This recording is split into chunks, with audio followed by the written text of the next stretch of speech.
আমি milestone school and কলেজের প্রথম শ্রেণীর ছাত্র। আমি একটি গল্প বলব। গল্পের নাম শিয়ানে শিয়ান। একদা এক সারস পাখিকে এক ধূর্ত শিয়াল তার বাড়িতে নেমন্তন্ন করল।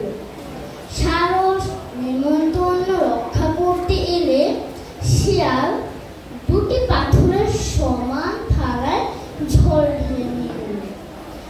একটি সারসের সামনে রাখলো এবং অপরটি নিচে নিল। শিয়াল তার জিভ দিয়ে চকচক করে বেশ চেটে ফুটে ঝোল খেয়ে নিল।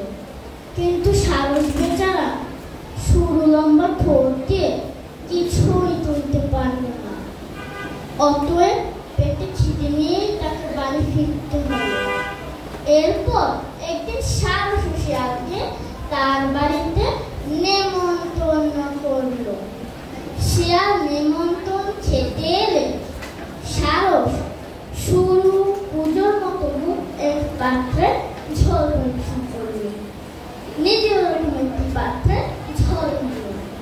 পুজোর মধ্যে শিয়ালের মুখ ঢুকলো না, তাই সে পুজোর গা চাপতে লাগলো। সারস কিন্তু অনায়াসে পুজোর মধ্যে ঠোঁট খেয়ে নিল।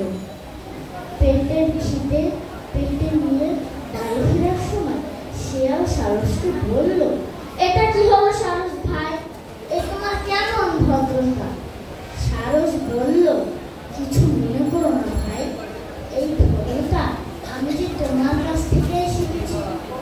তাহলে বলো তো বন্ধুরা, এই গল্প থেকে আমরা কি শিখেছি? হ্যাঁ, ইটটি মারলে পাটকেলটি খেতে